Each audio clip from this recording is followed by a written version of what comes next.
হরে কৃষ্ণ। শ্রীমদ্ ভগবতের দশম স্কন্ধের 37তম অধ্যায় মুক্ত রাজাগণের প্রতি শ্রীকৃষ্ণের কৃপা শ্রবণ করুন। সুখদেব গোস্বামী বললেন, জরাসন্ধ 20,800 রাজাকে যুদ্ধে পরাজিত করে তাদের কারাগারে নিক্ষেপ করেছিল। এই সকল রাজারা যখন গিরিদ্রণী দুর্গ থেকে বেরিয়ে এলো, তখন তারা মলিন জীর্ণ পোশাকে উপস্থিত হলো। তারা ক্ষুধায় কৃশ হয়ে গিয়েছিল, তাদের মুখমণ্ডল শুষ্ক হয়েছিল এবং তাদের দীর্ঘ বন্দিদশার জন্য তারা অত্যন্ত দুর্বল হয়ে গিয়েছিল। রাজারা অতঃপর তাদের সম্মুখে স্বয়ং ভগবানকে দর্শন করল। তার বর্ণ ছিল ঘনশ্যাম এবং তিনি একটি পীত রেশমী বস্ত্র পরিধান করেছিলেন। তার বক্ষে শিবস্ত্র চিহ্ন দ্বারা তারা পার্থক্য নিরূপিত হচ্ছিল। তিনি চতুর্ভুজ, তার নয়নদ্বয় অরুণ বর্ণের, যা পদ্মকোষ সদৃশ। তার মনোরম প্রসন্ন বদন, তার ছিল উজ্জ্বল মকরাকৃতি কুণ্ডল এবং তার হাত সমূহে তিনি পদ্ম, গদা, শঙ্খ ও চক্র ধারণ করেছিলেন। একটি মুকুট, একটি রত্নহার, একটি সোনার কোমর বন্ধনী, স্বর্ণ বলয় ও অঙ্গ তার রূপকে বিভূষিত করেছিল এবং তার গলায় তিনি বহুমূল্যবান উজ্জ্বল কৌস্তবমণি ও বনমালা উভয় ধারণ করেছিলেন। রাজাগণ যেন তাদের চক্ষু দিয়ে তার সৌন্দর্য পান করছিল, তাদের জিহ্বা দ্বারা তাকে লেহন করছিল, তাদের নাসিকা দ্বারা তারা ঘ্রাণ আস্বাদন করছিল এবং তাদের বাহু দ্বারা তাকে আলিঙ্গন করছিল।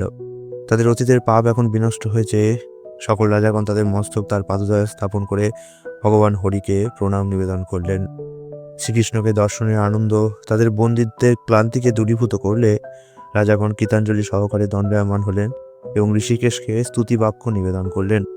রাজাগণ বললেন, হে দেবদেবেশ, হে আপনার শরণাগত ভক্তের দুঃখ বিনাশকারী, আপনাকে প্রণাম নিবেদন করি। যেহেতু আমরা আপনার শরণাগত হয়েছি, হে অব্যয় স্বরূপ কৃষ্ণ, দয়া করে এই ভয়ঙ্কর সংসার জীবন থেকে, যা আমাদের এত বিষণ্ণ করেছে, রক্ষা করুন। হে প্রভু মধুসূদন, আমরা এই ভগবতীর রাজাকে দোষারোপ করি না। যেহেতু হে সর্বশক্তিমান, প্রকৃতপক্ষে আপনার অনুগ্রহ দ্বারাই রাজারা তাদের রাজপথ থেকে পতিত হয়েছে। তার ঐশ্বর্য ও শাসন ক্ষমতায় মোহিত হয়ে একজন রাজা তার সকল আত্মসংযম হারিয়ে ফেলে এবং তার প্রকৃত কল্যাণ প্রাপ্ত হতে পারে না। তাই আপনার মায়া শক্তি দ্বারা বিভ্রান্ত হয়ে সে তার অনিত্য সম্পদকে নিত্য বলে মনে করে। শিশুসুলভ বুদ্ধিমত্তা সম্পন্ন মানুষেরা যেমন মরুভূমিতে একটি মরীচিকাকে দেখলে এক জলাশয় রূপে বিবেচনা করে, তেমনি অবিবেকগণ মায়ার বিকারকে প্রকৃত বস্তুরূপে দর্শন করে। অতীতের সম্পদের নেশায় অন্ধ হয়ে আমরা এই পৃথিবীকে জয় করতে চেয়েছিলাম এবং এইভাবে বিজয় অর্জনের জন্য আমরা আপন প্রজাদের নির্দয়ভাবে পীড়িত করে একে অন্যের বিরুদ্ধে যুদ্ধ করেছি। মৃত্যুরূপের সম্মুখে দণ্ডায়মান আপনাকে, হে ভগবান, আমরা উদ্ধতভাবে উপেক্ষা করেছি। কিন্তু এখন হে কৃষ্ণ, দুর্দম ও কৌশলী এই কাল নামক আপনার শক্তিশালী রূপ দ্বারা আমরা আমাদের ঐশ্বর্য সমূহ থেকে বঞ্চিত হয়েছি। এখন কৃপা করে আপনি আমাদের অহংকারকে বিনষ্ট করেছেন। আমরা কেবল আপনার পাদপদ্মের শরণ প্রার্থনা করছি। আমরা আর কখনো মরীচিকা রূপ রাজ্যের জন্য লালায়িত হব না, যে রাজ্যকে এই মরণশীল ব্যাধির আকর স্বরূপ এবং প্রতিক্ষণে ক্ষয়িত ও পীড়িত দেহ দ্বারা কৃতদাস সুলভভাবে সেবা করতে হয়। হে সর্বশক্তিমান ভগবান, আমরা পরবর্তী জীবনে পূর্ণ কর্মের ফলস্বরূপ স্বর্গভোগ করার আকাঙ্ক্ষা করব না, কারণ এরূপ পুরস্কারের সংকল্প কর্ণদয়ের জন্য ফাঁকা প্রলোভনই মাত্র।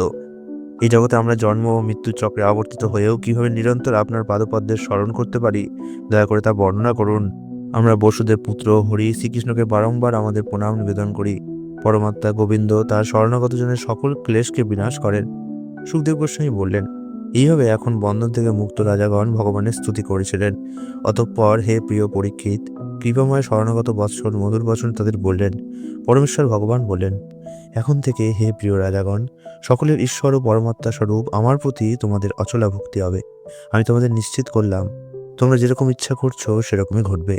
হে রাজাগণ, সৌভাগ্যক্রমে আপনারা সঠিক সিদ্ধান্তে এসেছেন এবং আপনারা যা বলছেন তা সত্য। আমি দেখতে পাচ্ছি যে ক্ষমতা ও ঐশ্বর্যের প্রতি মানুষের মাদকতা হতে উত্থিত, তাদের আত্মসংযমের অভাবের জন্যই তারা উন্মত্ত হয়ে ওঠে। হৈ হৈ, নহুষ, বেন, রাবণ, নরক ও দেবতা, দৈত্য ও দানবদের বহু শাসকও জড় ঐশ্বর্যের প্রতি তাদের আসক্তির জন্য তাদের উন্নত অবস্থান থেকে পতিত হয়েছিলেন। এই জড়দেহের এবং এর সঙ্গে সম্পর্কিত সমস্ত কিছু শুরু ও শেষ আছে। তাকে হৃদয়ঙ্গম করে বৈদিক চক্রে তারা আমাকে পূজা করো এবং স্বচ্ছ বুদ্ধিমত্তার সঙ্গে ধর্মনীতি অনুসারে তোমাদের প্রজাদের রক্ষা করো। সন্তান উৎপাদন পূর্বক এবং সুখ দুঃখ জন্ম মৃত্যুর সম্মুখীন হয়ে সর্বদা আমাতে তোমাদের মন স্থির রাখবে। দেহ ও তৎসম্পর্কিত সমস্ত বিষয় থেকে নিবৃত্ত হও। আত্মসন্তুষ্ট হয়ে আমাতে তোমাদের মনকে নিবদ্ধ করে দৃঢ়ভাবে তোমাদের ব্রত সম্পাদন করো।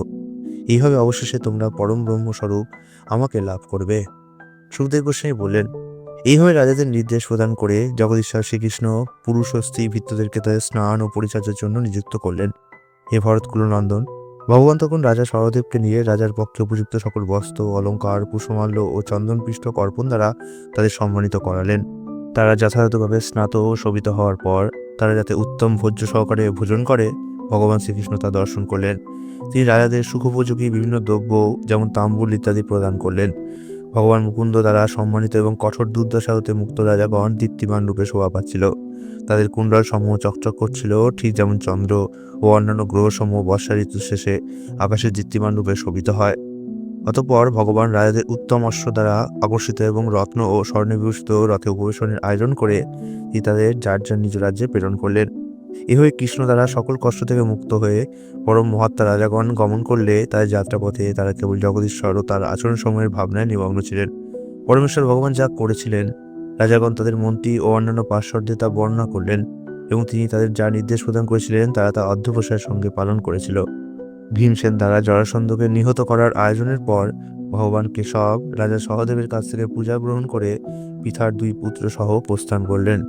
বিজয়ী বীরগণ ইন্দ্রপ্রস্থে আগমন করে তাদের শুভাকাঙ্ক্ষীদের আনন্দ ও তাদের শত্রুদের দুঃখ আনয়নকারী শঙ্খধ্বনি করলেন। সেই ধ্বনি শ্রবণ করে ইন্দ্রপ্রস্থের অধিবাসীগণ অত্যন্ত আনন্দিত হয়েছিলেন, কারণ তারা হৃদয়ঙ্গম করেছিলেন যে এখন মগধের রাজা নিহত হয়েছে। রাজা যুধিষ্ঠির অনুভব করেছিলেন যে তার আকাঙ্ক্ষা এখন পূর্ণ হলো। ভীম, অর্জুন ও জনার্দন রাজাকে তাদের শ্রদ্ধা নিবেদন পূর্বক তারা যা করেছিলেন তার বৃত্তান্ত সম্পূর্ণভাবে তাকে বর্ণনা করলেন। তাকে কৃপাপূর্বক প্রদর্শিত ভগবান কেশবের মহানুকম্পিত তাদের বর্ণনা শ্রবণ করে ধর্মরাজ যুধিষ্ঠির আনন্দাশ্রু মোচন করলেন। তিনি এমনই প্রেম অনুভব করলেন যে তিনি কোনো কথা বলতে পারলেন না। ইতি শ্রীমদ্ভগবতে দশম স্কন্ধের মুক্ত রাজাগণের প্রতি শ্রীকৃষ্ণের কৃপা নামক 37তম অধ্যায়ে কৃষ্ণবিহার শ্রীমূর্তি ছিল অবচারণবৃন্দ ভক্তিবেদান্ত স্বামী প্রভুপাদের দীনহীন দাসবৃন্দকৃত অনুবাদ সমাপ্ত হলো।